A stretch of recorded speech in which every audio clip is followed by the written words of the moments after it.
결혼 준비에 빠질 수 없는 예물 혼수에 관한 꿀팁 방출 예정이라고 하셨거든요. 먼저 혼인에 필요한 물품이란 혼수에 관한 팁을 주시겠어요? 결혼 준비에 관련된 팁을 좀 드릴까 하는데요. 그 첫 번째로 혼수에 관한 팁입니다. 혼수에 관한 팁 첫 번째, 집에 가구를 꼭 맞추지 말아라예요. 이 얘기는요. 첫 신혼집에 가구를 꼭 맞춰서 살 경우에 이사를 가게 되면 난감한 일이 좀 생겨요. 특히 집이 전세거나 월세 혹은 직장 이동으로 잦은 이사를 해야 될 경우 해당되는 얘기거든요. 좀 더 자세하게 설명드려 볼게요. 저 같은 경우에는 첫 신혼집에 전세임에도 불구하고 제가 갖고 싶어 하던 침대, 책상, 그리고 식탁을 꼭 맞추어서 샀어요. 근데 2년 후에 계약 해지가 되어버려서 이사를 가게 되었는데요. 가장 첫 번째로 문제였던 게 식탁이에요. 주방 공간이 첫 집은 넓어서 큰 사이즈의 이태리 식탁을 샀는데, 두 번째로 이사 간 집은 안타깝게도 거실은 넓은데 주방이 너무 좁은 거예요. 그래서 결국엔, 출산 계획도 있고 하니 방 사이즈랑 거실을 포기할 순 없고 그 집을 택하고 났더니 식탁 사이즈를 도저히 놓을 수가 없어서 그 식탁을 처분하게 됐거든요. 2년밖에 쓰지 않은 고가의 식탁을 처분하려고 하니까 너무 아깝더라고요. 그래서 그제서 내가 왜 이렇게 현명하지 못한 소비를 했을까라는 생각이 들었어요. 그리고 두 번째, 침대를 한번 예를 들어볼게요. 침대 같은 경우에는 출산이나 육아를 하다 보면 어쩔 수 없는 경우가 있어요. 좋은 침대를 사놓고 침대는 아직까지 멀쩡한데 아이를 낳았더니 도저히 아이와 침대에서 모두 잘 수가 없더라고요. 그래서 결국에 바닥에서 자자니 저의 체질상 그건 힘들고 패밀리 침대를 선택하게 됐어요. 그 경우에도 침대는 분명 틀은 멀쩡한데 아이 때문에 다시 침대를 버리자니 너무 아깝더라고요. 그러니까 결혼 후에 출산이나 육아 계획이 빨리 있으신 분들은 그런 점도 한번 고려해서 가구를 사는 게 필요할 것 같아요. 그리고 세 번째 예로 책상을 한번 얘기해 볼게요.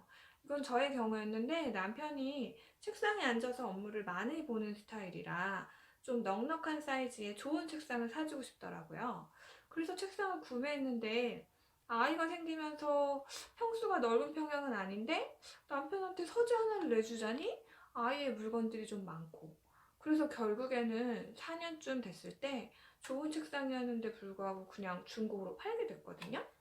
그러니까 그럴 경우도 생각했었더라면 처음부터 그렇게 큰 책상을 무리하게 안 샀어도 됐는데 아깝다라는 생각이 들었어요. 그러니까 다시 말씀드리지만 그 첫 신혼집에 가구를 꼭 맞춰서 사는 것은 저처럼 나중에 가구를 다시 바꿔야 된다거나 버려야 하는 일이 생길 수도 있으니 한번 곰곰이 생각해 보시는 게 좋을 것 같고요. 특히 빌라나 아파트의 경우 층고의 높이가 달라요. 빌라가 좀 더 층고의 높이가 낮을 수도 있고요. 신축이냐 구축이냐에 따라서 또 천장과 바닥의 높이가 다르거든요. 천장부터 바닥의 높이가 다르다면 커튼의 길이도 안 맞을 수 있겠죠. 불과 2년 전에 살던 아파트와 지금 아파트는 층고가 달라서 커튼을 달아놨더니 이만큼 갭이 생기더라고요. 그래서 결국에는 커튼도 다시 바꿨어야 됐어요. 그러니까 신혼집을 너무 부푼 마음에 예쁘게 인테리어 하고 싶은 욕심은 있겠지만 정해진 금액의 예산이라면 더 현명하게 생각해 보셔서 가구나 혼수 준비하시는 게 필요할 것 같아요. 혼수에 관련된 두 번째 팁이에요. 가구보다는 가전에 비중을 두자입니다. 이 얘기는요, 앞에 한 내용과 조금 일맥상통한 얘기예요. 가구는 이렇게 경우의 수에 따라 이사나 출산으로 인해서 바꿔야 되는 경우가 생기지만, 가전은 그렇지 않더라고요. 지금 12년째 쓰고 있는 TV 같은 경우에도 오래 쓰고요. 세탁기나 냉장고 같은 경우에도 신혼 때 쓰는 물건을 그대로 쓰고 있거든요. 다행히도 고장이 없어서 AS 받은 적도 없이 오래 잘 쓰고 있어요.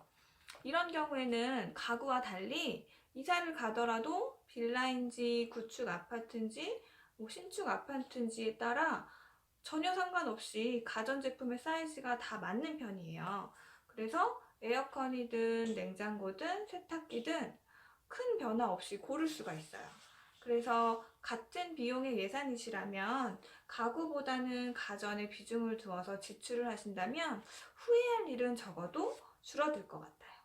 그래서 드리는 두 번째 팁은 가구보다는 가전에 비중을 두는 것이 조금 더 현명할 수 있다 였습니다. 세 번째 팁은요. 웨딩 촬영, 리허설 촬영 혹은 본식 촬영에 관한 팁이에요. 여자들의 로망이잖아요, 사실 결혼이라는 건. 그래서 어떤 분들은 나는 웨딩 촬영을 꼭 정말 공주처럼 예쁘게 해보고 싶어. 이런 로망이 있는 분들도 계시고, 어떤 분들은 나는 사진은 잘 안 좋아해. 나는 사진 찍는 거 별로 내 얼굴이 예쁘게 나오는 것 같지도 않고 별로 좋아하지 않고 우린 어색해해. 그러니까 사진은 진짜 단촐하게 할 거야 하시는 분들도 계세요. 이거는 한정된 예산에 적절한 소비를 하는 것과는 조금 내용이 상충될 수도 있겠지만 제가 12년차 결혼 생활을 하다 보니 이제 와서 느끼는 점은 결혼 준비할 때가 가장 날씬했었다라는 거예요. 물론 아닌 분들도 있겠지만 그때가 가장 젊고 예쁜 사랑하는 우리의 모습을 담을 수 있는 순간이에요. 그래서 어떤 분들 중에는 그때 나도 웨딩 촬영을 좀 화려하게 해볼 걸 그랬어. 나도 사진 찍는 거 안 좋아한다고 하지 말고 사진을 그때 좀 더 남길 걸 그랬어 하시는 분들도 있거든요. 확고하게 나는 그렇게 뭐 4-5시간의 시간을 투자해서 길게 하는 게 싫다. 나는 짧은 리허설 촬영, 세미 촬영도 충분하다 하시는 분들은 본인과 맞는 걸 하면 되고요. 근데 제가 드리는 이 얘기는 꼭 사진 찍는 걸 좋아하지 않는다고 해서 나는 리허설 촬영, 스튜디오 촬영 조촐하게 할 거야, 줄여서 할 거야 하시는 것보다 충분히 많은 상품을 보고 나면 생각이 바뀔 수도 있어요. 그리고 요즘에는 포토샵이나 사진 기술이 너무 좋아져서 찍고 나면 결과물이 훌륭하거나 만족스러운 경우도 많더라고요. 그러니까 사진 찍는 거에 관련해서는 나중에 시간이 지나고 나서는 이미 늙고 살도 찌고 늙고 해서 후회될 수도 있으니 지금 가장 예쁘신 순간에 젊은 사랑하는 순간을 사진으로 담아보는 것도 좋을 것 같아요. 그래서 드리는 두 번째 팁인데요. 사진에 관련된 두 번째 팁은 이미 많이 알고 계실 거예요. 배경 중심의 촬영, 인물 중심의 촬영인데요. 난 사진 찍는데 자신이 없고 표정이 잘 어색해요. 얼굴에 뭐 컨트롤이 잘 안 돼요. 표정 관리가 안 돼요 하시는 분들은 요즘 화려한 배경의 상품들이 많거든요. 그런 스튜디오에 골라서 사진 촬영을 하시는 것도 좋고요. 나는 시간이 지나도 촌스럽지 않은 걸 좀 보고 싶어요 하시는 분들은 인물 위주의 촬영을 하시는 것도 좋아요. 그런데 이때 중요한 게 하나가 있어요. 보통 웨딩 업체에서 내거는 샘플들은 대표님이 촬영하신 경우가 많아요. 그래서 그 대표님이 촬영하신 경우만 보고 계약을 할 경우 내가 했을 때는 왠지 뭔가 다른 것 같고 색감도 다르고 구도도 다른 것 같은 이상한 아쉬움이 남을 수도 있거든요. 그래서 내가 만약에 웨딩 촬영을 한다. 그리고 이 샘플이 너무너무 마음에 든다 하실 경우에는 꼭 일반인이 찍은 후기나 상품들, 앨범들을 보고 비교를 해보시는 게 좋을 것 같아요. 컨설TV는 다음번에도 꿀팁을 많이 방출할 예정이에요. 그러니까 구독, 좋아요 꼭 눌러주세요. 그리고 결혼 준비하시는 분들 저희 방송을 보고 조금이나마 도움이 됐으면 좋겠어요.